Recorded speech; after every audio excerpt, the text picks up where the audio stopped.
lost him, Harry panted, leaning against the cold wall and wiping his forehead. I told you, Hermione panted, clutching at the stitch in her chest. I told you. We've got to get back to Gryffindor Tower as fast as we can, said Ron. Malfoy tricked you, said Hermione. You realize that, don't you? He was never going to meet you. Filch knew someone was going to be in the trophy room. Malfoy must have tipped him off. Harry realized she was probably right, but he wasn't going to tell her that. Let's go. It is never a good idea to meet someone in the middle of the night, especially someone you call your enemy. Harry, Ron, and Hermione, inexperienced wizards as they were, decided to try this anyway, the result of which was very frightening. It wasn't going to be that simple. They hadn't even gone more than a dozen paces when a doorknob rattled and something came shooting out of a classroom in front of them. It was Peeves. He caught sight of them and gave a squeal of delight. Shut up, Peeves! Please! You'll get us thrown out! Peeves cackled. Wandering around at midnight! Ickle firsties!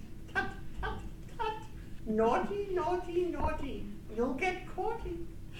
Not if you don't give us away, Peeves, please. Should tell Filch, I should, said Peeves in a saint-like voice, though his eyes glittered wickedly. It's for your own good, you know. Get out of the way, snapped Ron, taking a swipe at Peeves.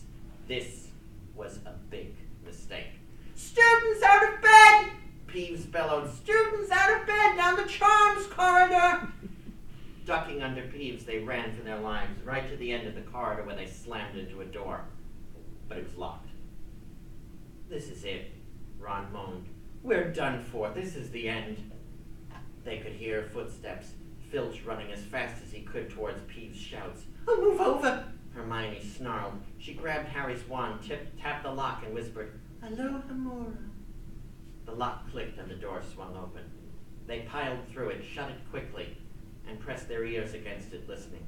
Which way did they go, Peeves? Please. Quick, tell me. Say please.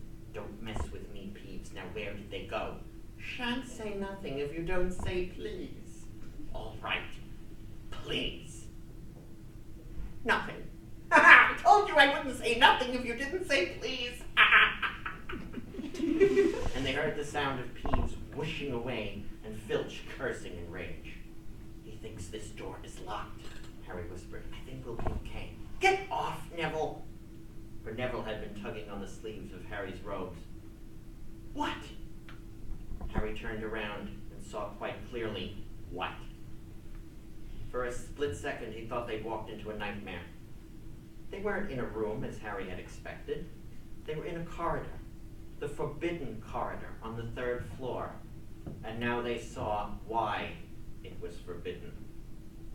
They were looking into the eyes of a monstrous dog, a dog that filled the whole space between floor and ceiling. It had 3 heads, 3 noses twitching and quivering in their direction, 3 drooling mouths, saliva hanging in slippery ropes from yellowish fangs.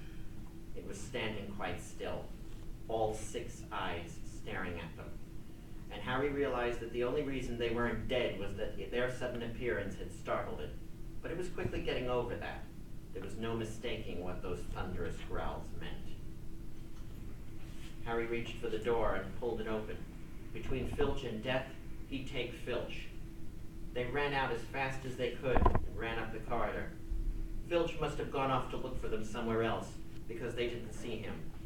They didn't speak again until they reached the portrait of the fat lady on the 7th floor. Where on earth have you all been? She said. Never mind that. Pig snout, pig snout. And they entered the common room and collapsed into an armchair.